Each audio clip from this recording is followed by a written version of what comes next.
লাগিবই জুবিনক ন্যায় প্ৰদান কৰিব লাগিবই জুবিন গাৰ্গক ন্যায় প্ৰদান কৰিব নোৱাৰা বিজেপি চৰকাৰ লেইছে অতি লজ্জাজনক কথা আমাৰ প্ৰাণৰ শিল্পী আমাৰ মৰমৰ শিল্পী ইয়াৰ আমঠু জুবিনদাৰ আজি 53 সংখ্যক জন্মদিন আৰু জুবিনদা বিহীন আজি আমি প্ৰথমটো জন্মদিনটোৰ আমি পালন কৰি আছোঁ আমি আজি সদৌ অসম ছাত্ৰ সন্থাই অসমৰ প্ৰতিটো জিলা সদৰত জুবিনদাৰ জন্মদিনৰ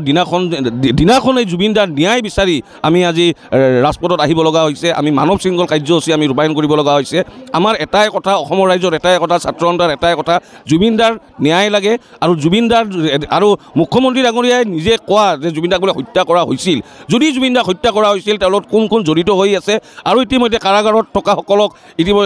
ইতিমধ্যে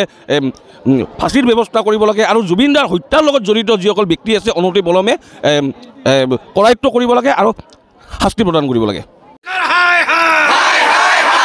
বিজেপি চৰকাৰ জুবিনদাক ন্যায় দিব লাগিবই জুবিনদাক ন্যায় দিব লাগিবই প্ৰাণৰ শিল্পী জুবিনদাক ন্যায় দিব লাগিবই বিজেপি চৰকাৰৰ কাম নাই হিমন্ত বিশ্ব শৰ্মাৰ কাম নাই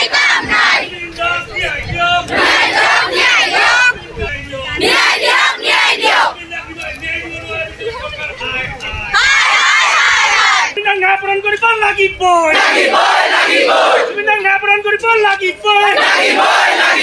জুবিন গাৰ্গক ন্যায় প্ৰদান কৰিব নোৱাৰা বিজেপি চৰকাৰ লেইছে অতি লজ্জাজনক কথা আমাৰ প্ৰাণৰ শিল্পী আমাৰ মৰমৰ শিল্পী ইয়াৰ আমঠু জুবিনদাৰ আজি 53 সংখ্যক জন্মদিন আৰু জুবিনদা বিহীন আজি আমি প্ৰথমটো জন্মদিনটোৰ আমি পালন কৰি আছোঁ আমি আজি সদৌ অসম ছাত্ৰ সন্থাই অসমৰ প্ৰতিটো জিলা সদৰত জুবিনদাৰ জন্মদিনৰ দিনাখনেই জুবিনদাৰ ন্যায় বিচাৰি আমি আজি ৰাজপথত আহিব লগা হৈছে আমি মানৱ শৃংখল কাৰ্যসূচী আমি ৰূপায়ণ কৰিব লগা হৈছে আমাৰ এটাই কথা অসমৰ ৰাইজৰ এটাই কথা ছাত্ৰ সন্থাৰ এটাই কথা জুবিনদাৰ ন্যায় লাগে আৰু জুবিনদাৰ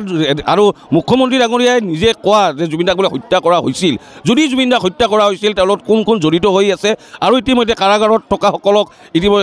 ইতিমধ্যে ফাঁচীৰ ব্যৱস্থা কৰিব লাগে আৰু জুবিনদাৰ হত্যাৰ লগত জড়িত যিসকল ব্যক্তি আছে অনতি পলমে কৰায়ত্ব কৰিব লাগে আৰু শাস্তি প্ৰদান কৰিব লাগে